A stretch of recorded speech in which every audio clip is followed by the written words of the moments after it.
देखिए बेटा, हमारा टॉपिक चल रहा था सरयू काव्य खंड का अध्याय 10 कुरुक्षेत्र। हम पढ़ रहे थे कि भीष्म पिता में धर्मराज युधिष्ठिर को अत्याचारी शासन व्यवस्था के विरुद्ध क्यों विद्रोह उत्पन्न हो जाता है, ये बता रहे थे। जब धर्मराज युधिष्ठिर ने उनसे प्रश्न किया कि अब हमें क्या करना है, वो सरसैया पर लेटे हुए थे जो है भीष्म पिता में, तो धर्मराज युधिष्ठिर ने प्रश्न किया कि अब हमें क्या करना है, तब वो बता रहे थे कि आपको इस अन्याय और अत्याचार के विरुद्ध लड़ना है।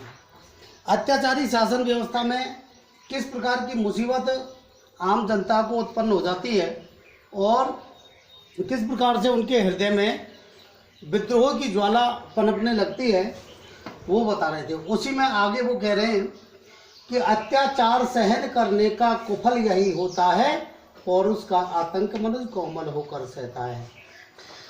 भीष्म पिता में बता रहे हैं धर्मराज युधिष्ठिर को कि अत्याचार सहन करने का यही बुरा परिणाम होता है कि पुरुषार्थ के नाम पर जो आतंक है उसको ये मनुष्य कोमल होकर के सहन कर लेता है। अर्थात जो अत्याचार है उस अत्याचार को वह कोमल होने का बहाना लेकर के कि हम तो दयालु हैं, ऐसा बहाना करके और उसको जो है सहन कर लेता है। जबकि ये पुरुषार्थ की बात है और अत्याचार के विरुद्ध विद्रोह करना ये पुरुषार्थ की बात है। तो विद्रोह करना पुरुषत्व से ही जो है उत्पन्न हो सकता है। तो लेकिन मनुष्य जब कोमल होने का बहाना, दयालु बनने का बहाना लगा करके ये सहन करता है, तो क्षमा सोवती उस भुजंग को जिसके पास गरल हो, उसको क्या जो दंतहीन विष रहित विनीत सरल हो।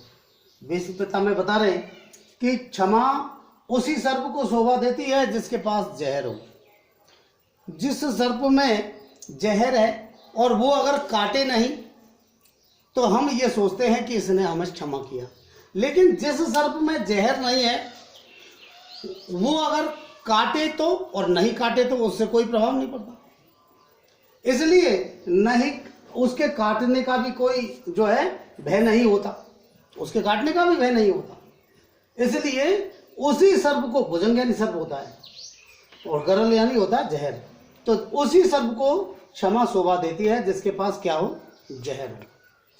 उसको क्या जो दंतहीन विष रहित विनीत सरल हो।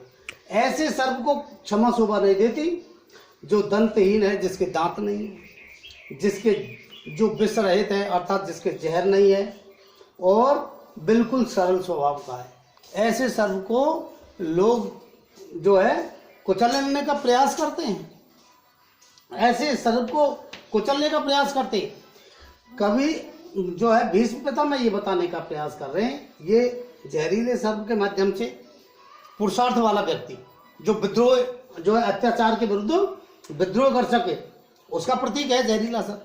और ये जो विष रहित विरीत दंतहीन जो सर्प है वो किसका प्रतीक है, वो प्रतीक है सीधे साधे व्यक्ति का जो अत्याचार का विद्रोह नहीं कर पाए, जो अत्याचार के विरुद्ध जो है विद्रोह नहीं कर पाए। 3 दिवस तक पंथ मांगते रघुपति सिंधु के नारे, बैठे पढ़ते रहे छंद अनुनय के प्यारे प्यारे। अब और वो दृष्टांत दे रहे जो है भीष्म पिता में कि श्री राम ने जब रावण पर आक्रमण किया था तो समुद्र मार्ग में पड़ गया। समुद्र से उन्होंने 3 दिन तक प्रार्थना की कि हमें मार्ग दे दीजिए, रास्ता दे दीजिए। 3 दिवस तक पंथ मांगते, पंथ है रास्ता, रघुपति सिंधु किनारे। तो श्री राम 3 दिन तक जो है सागर के किनारे बैठ करके और विनम्रता पूर्वक उनसे रास्ता मांगते रहे। बैठे पढ़ते रहे छंद अनुनय के प्यारे प्यारे, और विनम्रता की में जो है अनेक प्रकार से प्रिय वचनों में उनसे निवेदन करते रहे। बैठे पढ़ते रहे छंद अनुनय के प्यारे प्यारे और विनम्रता पूर्वक उनसे जो है अनेक प्रकार के प्रार्थना करते रहे उत्तर में जब एक नाद भी उठा नहीं सागर से, उठी अधीर धधक और उसकी आग राम के सर से। जब श्री राम की उस विनम्रता और प्रार्थना के उत्तर में जब समुद्र से एक शब्द भी उत्पन्न नहीं हुआ, तो उनके इस जो है राम के बाण से पुरुषार्थ की आग धधक उठी। अर्थात श्री राम ने तब जो है समुद्र के सामने बाण तान दिया कि मैं एक ही बाण में और सारे समुद्र को सुखा दूंगा। अगर मुझे मार नहीं दिया तो एक ही बाण में सारे समुद्र को सुखा दूंगा। तो इस प्रकार से उठी अधीर धधक और उसकी आग राम के सर से। तो श्री राम के जो है बाण से ऐसी स्थिति में पुरुषार्थ की आग उत्पन्न हो गई, यानी कि वो जो है श्री राम ने समुद्र के सामने बाण तान दिया। सिंधु देह धर त्राहि त्राहि करता आगरा शरण में, चरण पूज दास्ता ग्रहण की बंधा मूढ़ बंधन में। तब श्री राम के उस पुरुषार्थ की ताकत से भयभीत होकर के और समुद्र जो है त्राही त्राही करता हुआ, अर्थात रक्षा करो रक्षा करो, इस प्रकार से प्रार्थना करता हुआ श्री राम की शरण में आ गया।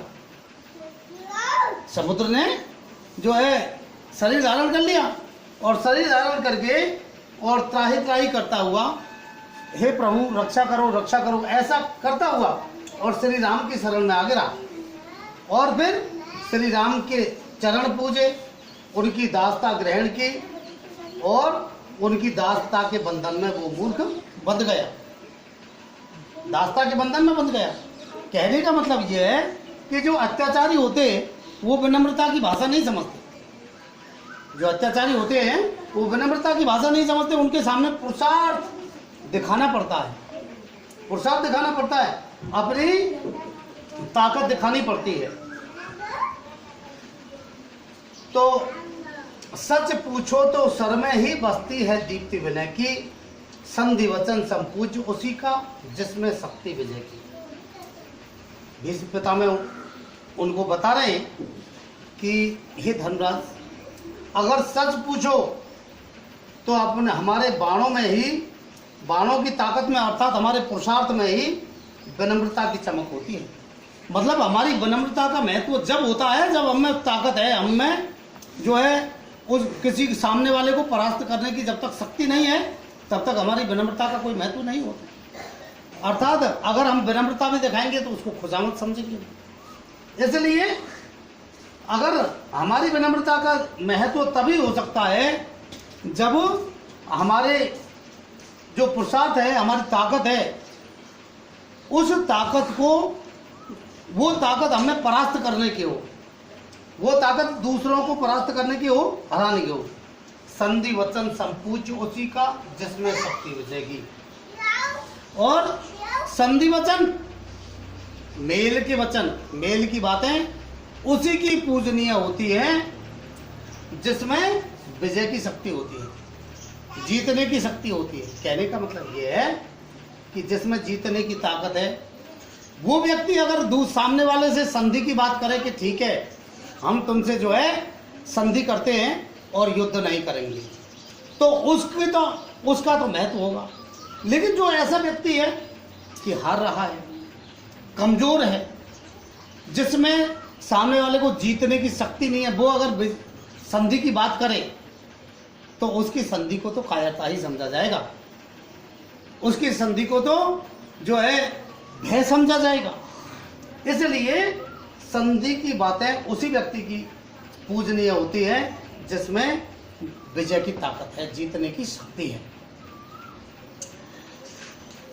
सहनशील क्षमा दया का तभी पूजता जग है, बल का दर्प चमकता उसके पीछे जब जगमग है। हमारी सहनशीलता, हमारे भीष्मता में कह रहे हैं कि हमारी सहनशीलता, हमारी क्षमा, हमारी दया, इसको ये संसार तभी पूजता है, तभी उसको महत्व देता है जब हम में बल का दर्प है। किसका दर्प है? बल का। हमें अगर ताकत है और तब भी हम सहन कर रहे हैं सामने वाले की बात, परास्त करने की ताकत है फिर भी सहन कर रहे हैं, तो हमारा महत्व है कि यार कितना जो है ताकतवर व्यक्ति है या कितना प्रभावशाली व्यक्ति है, तब भी ये बात जो है इस कमज़ोर व्यक्ति की सहन कर रहा है, बड़ा अच्छा आदमी। लेकिन अगर हम ही कमज़ोर हैं और तब हम सहन कर रहे हैं तो लोग यही कहेंगे कि डरपोक है इसलिए सहन कर रहा है। तो ये सहनशीलता, क्षमा, दया, इसको संसार तभी पूजता है, इसकी पूजा तभी करता है जब हमें बल का दर्प चमकता हो, हमें जो है शक्ति हो, हमें ताकत हो। बल का दर्प चमकता उसके पीछे जब जगमग है, तो जब उसके पीछे सारा संसार ही जगमगाहट है, जिसकी ताकत के सामने सारे संसार में जिसकी ताकत चमक रही है, जिसकी ताकत का प्रभाव है, पुरुषार्थ का प्रभाव है, उसी के ये सहनशीलता, क्षमा, दया आदि गुण महत्व रखते हैं। इस प्रकार से भीष्म पितामह उनसे कह रहे हैं कि जहाँ नहीं सामर्थ्य शोध की क्षमा वहाँ निष्फल है, गरल घूंट पी जाने का मिस है वाणी का छल है। कि जहाँ प्रतिशोध की सामर्थ्य नहीं है व्यक्ति में, प्रतिशोध करने की सामर्थ्य जहाँ व्यक्ति में नहीं है, वहाँ ये क्षमाशीलता निष्फल होती है।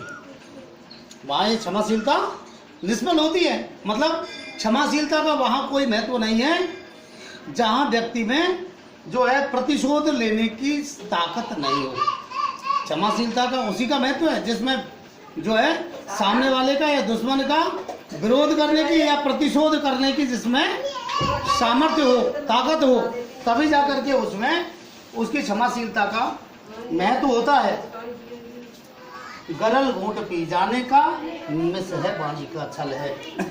और वो व्यक्ति अगर ये कहे जिसमें प्रतिशोध करने की ताकत नहीं है, और वो अगर ये कहे कि मैं तो जहर का घूंट पी करके रह गया, तो ये तो केवल बहाना है, वाणी का मिस है, मतलब वाणी का बहाना है और वाणी का छल है। तो ये केवल वाणी का छल है, धोखा ही है, छलावा है कि वो ये कहे कि मैं तो जहर का घूंट पी करके रह गया। अर्थात जहर का घूंट पी जाने का महत्व उसी व्यक्ति का होता है जिसमें प्रतिशोध करने की ताकत है, जिसमें सामने वाले को परास्त करने की ताकत है। तो इस प्रकार से वो भीष्म पितामह उनको धर्मराज युधिष्ठिर को अत्याचारी शासन के विरुद्ध विद्रोह करने का, अर्थात दुर्योधन के विरुद्ध विद्रोह करने का और उनसे युद्ध करने के लिए प्रेरित कर रहे हैं कि ये अत्याचार तभी समाप्त हो सकता है जब आप युद्ध करके उसे परास्त करें। क्योंकि अत्याचारी और अन्यायी व्यक्ति प्रेम की भाषा नहीं समझता, वो तो विद्रोह और पुरुषार्थ की भाषा ही समझता है। तो इस प्रकार से ये हमारा आज का जो है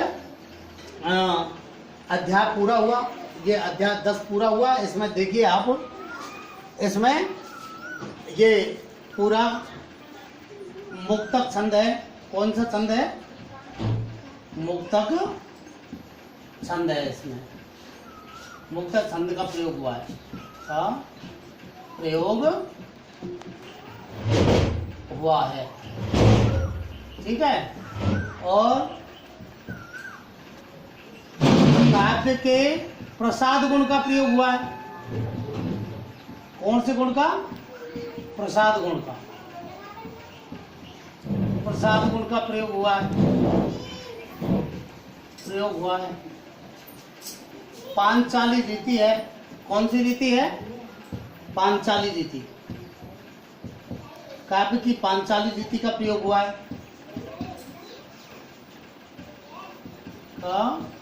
प्रयोग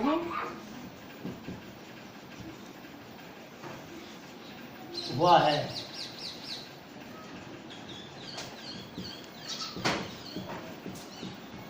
ठीक है। और इसमें जो है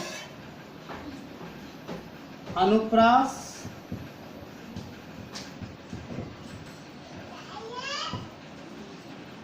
पुनरुक्ति प्रकाश, पुनरुक्ति प्रकाश काव्यलिंग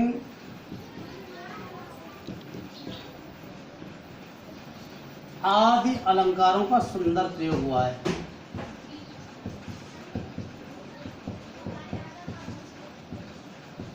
का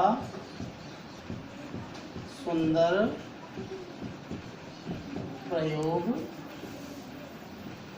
हुआ है। ठीक है।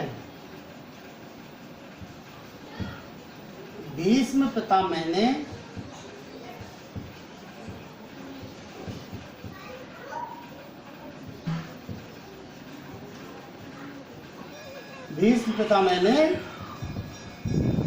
धर्मराज को दुर्योधन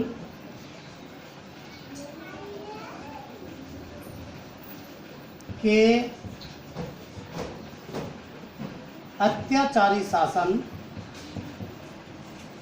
के विरुद्ध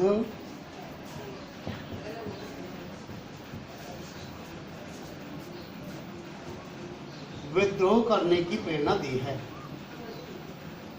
अत्याचारी के अत्याचार के विरुद्ध युद्ध करने की प्रेरणा दी है।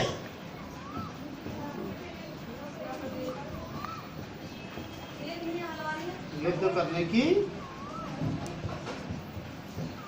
प्रेरणा दी है।